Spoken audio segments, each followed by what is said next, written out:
I'm confident that there are some steps that we can take that don't require legislation and that are within my authority as president. Where you get a step that has the opportunity to reduce the possibility of gun violence, then I want to go ahead and take it. We don't think that there's much likelihood that the Congress is going to move on making gun control laws worse than they are. Vice President Biden coming out with recommendations from his task force tomorrow. This as obviously gun shows are seeing a big uptick across the country. In December of 2012, in fact, it was the highest month on record for background checks, spiking nearly 2.8 million, up 50% over the previous December. We're back with our panel. Jonah, judging by the tone of some of the answers from the president, it seemed like he was scaling back a bit. He did say he supported an assault weapons ban. He did say he supported things through legislation, but it seemed just by how he was talking about it, maybe it's just how you read it, that maybe it's a bit scaled back after these recommendations. Yeah, and it's funny, he actually touched on part of the problem that he has. When he says that, when he was asked why are people buying all these guns, he says that there's a way that the pro-gun people get ginned up.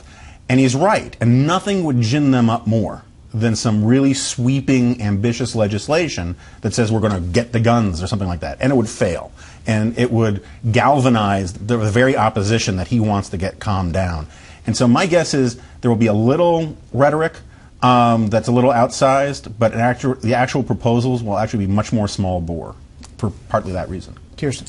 Yeah, well, I talked to somebody who's been involved in some of these talks, and that was the general feeling about it, but mostly because the gun control groups are more interested in a universal background check than they are in an assault weapons ban, that they feel that if you're going to look at the two things, you know, that are the most talked about, getting rid of this, you know, gun show loophole is probably their highest priority, so that an individual can't sell to an individual without a background check, and there's 32 states where you currently can do that.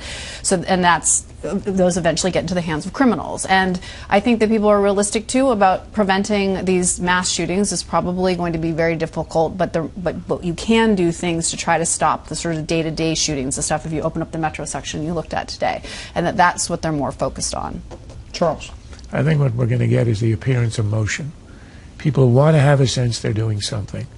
But of all the social issues on the planet, to prevent these crazy and very rare massacres is something that's almost impossible. And I think everybody knows it. Even if you were to implement these measures, it wouldn't have stopped the Sandy Hook shooting.